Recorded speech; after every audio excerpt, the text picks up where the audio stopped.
welcome to the Fantasy News Show from Bottled Imp. My name is Ken Boyter, and this is your weekly fix of fantasy goodness. Hey! Let's move on. Let's just carry on.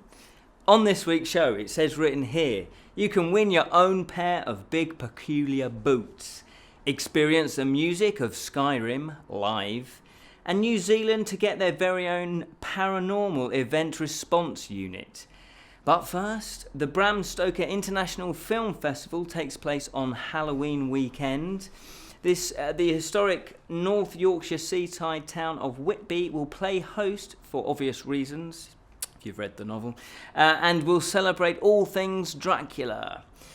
On show will be over 40 horror films, many of them UK premieres, with the 1922 classic Nosferatu. I knew I wouldn't be able to pronounce it. Nosferatu. That's the one, thank you. In my mind I can say it. What is it? Nosferatu. There you go. And that's going to have a haunting new score being played live by, you don't know who's saying it, so you can't say it, Demetrio Morikit. Oh, I think that's pretty much on the nail. Demetrio Morikit. So he's going to be playing live a brand new score, and that, for me, would be the highlight of the festival. There's also going to be special guests. There's going to be academic lectures. There's going to be props from various films. Plus, there's going to be live goth and I think it's heavy metal music, as well as various merchants that are obviously going to be selling all manner of horror-related merchandise. And you can join the celebrations at the Spa Pavilion in Whitby. That's in England, obviously. And that's on the 27th to the 30th of October. And you can find out all the details and you can book your tickets on their website, which is bramstokerfilmfestival.com. And we will put all the links into the description of this episode. A live orchestral performance of Skyrim is taking place at the London Palladium. This is to celebrate the enhanced version of the video game and is in conjunction with UK music promoter Sembla. That's terrible, I can't read. Sembla, I think that's how you pronounce it. And the Elder Scrolls developer Bithate. Why I can say this off camera. Whoever makes Skyrim, basically, they are backing this. So it does seem official. Although, here we go, the original Skyrim music composer Jeremy Soule has spoken out, claiming that he knew nothing about this concert. He claims that he wasn't contacted about the concert, and he says that the score took him years to compose and was very carefully constructed, and he's not particularly pleased with the announcement. So warns his Skyrim fans to be wary, as the concert's music is only based on his original score and he cannot vouch for the concert's quality. So there we go. The concert takes place at London Palladium on the 16th of November, and you can buy your tickets from various online places if you haven't been put off by the composer. Garth Nix will be signing copies of his new book, Goldenhand, at Forbidden Planet's London Megastore. Goldenhand is about L'Oreal, who is no longer a shy second assistant librarian. She is an Aberhorsen in waiting. Not quite sure what that is. And there's dead creatures to battle, and there's free magic entities to bind. That's basically what she does. She's obviously no longer a second assistant librarian. This is the long-awaited 5th book in the Old Kingdom series, and his previous fantasy series include The Seventh Tower and The Keys to the Kingdom. You can get the copy of his new book if you go along there by visiting Forbidden Planet's London Megastore in Shaftesbury Avenue on the Thursday the 20th of October at 6 to 7 p.m, and he'll be signing copies of that book. You can read more about that by visiting their website, which is forbiddenplanet.com, and click on the events tab. Still with Forbidden Planet, you can win a pair of limited edition replica boots from the new fantasy film Miss Peregrine's Home for Peculiar Children. This is to celebrate the new film, which is by Tim Burton, and it's based on the 2011 novel of the same title by Ransom Riggs.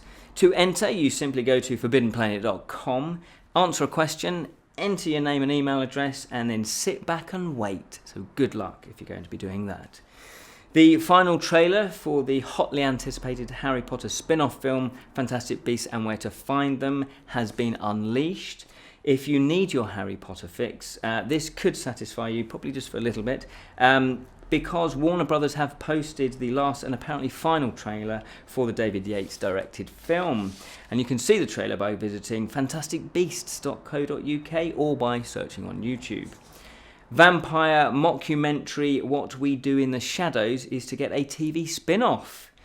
Very excited about this news. Radio New Zealand reports New Zealand On Air has decided to fund the series with $1.4 million as a budget, and it will be 6 episodes, and it's going to be airing on TVNZ2, and that's down in New Zealand. The show is to be called the Paranormal Event Response Unit and will follow Mike and Karen, who are the cops from the film, and they protect people from supernatural phenomena in their own police reality series.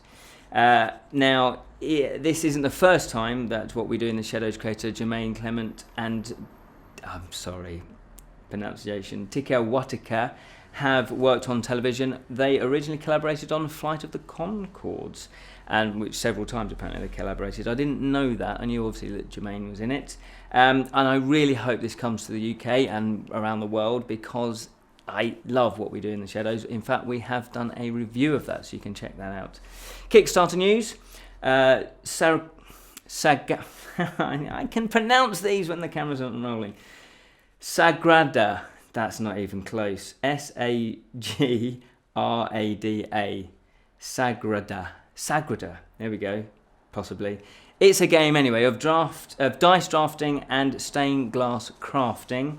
Players will take turns in drafting glass pieces represented by dice, and they will carefully be choosing where to place them on each of their windows. Windows have a unique colour and shade requirements, and similar dice may never be adjusted, so placing each die is more challenging than the last. The game is for 1 to 4 players, and it's about 30 minutes to play, and it's designed by Daryl Andrews and Andrian Ambadescu, with graphic artistry by Peter Watkin and published by Floodgate Games. They do have a how to play guide and also a downloadable rule book that you can obviously get a feel of how the game plays. Plus they have a few video reviews there as well, and they've got a fair few stretch goals to boot. In fact, there's quite a lot. It's already funded and it finishes on the 9th of October. Nectar by Curious Lux is a 2 to 4 player hand, card and collection game. Players play as witch doctors to construct a formula by utilising all available resources to develop a potion in the sacrificial stage. So it all gets a bit macabre. The players who can formulate the most highly purified potion will win the game. There's lots in the box, and the artwork to the game on the game board and the cards does look lovely, looks really gorgeous. It's very attractive to the eye. As you would expect, they do have various stretch goals and various pledge levels, and they do have a Facebook page where you can obviously find out more about them and the game and presumably ask questions. It's already funded and it finishes on the 15th of October. Dark Communion is an epic and dark fantasy novel by C.J. Perry, and this is book 1 of a new fantasy series, God War Chronicles, and it's about a cursed line of minotaurs who have enslaved a headstrong woman, Alacia, and her people for 200 years. I quite like that idea. It's a bit of a twist. And the twist is that the evil characters are actually the good guys, because kind of from their point of view, it's just kind of, a matter of perspective, I believe. There is a paperback and also a hardback edition to choose from, as well as a digital edition. And also there is an audiobook read by Melissa Razian-Frank. That's a nice touch to have an audiobook. There's also a pledge level where the author will name a character after you and then kill you off. I'm not quite sure if you'd want that or not, but anyway, you can have a character named after you. It finishes on the 17th of October. But that's all we have time for. Thank you so much for watching. We do have a Friday show called the Fantasy Friday Show, or the Friday Fantasy Show. I'll get that right one time. Thank you for subscribing. If you haven't subscribed, please do so. And remember to spread the word of the Bottled Imp. But remember to keep it unreal.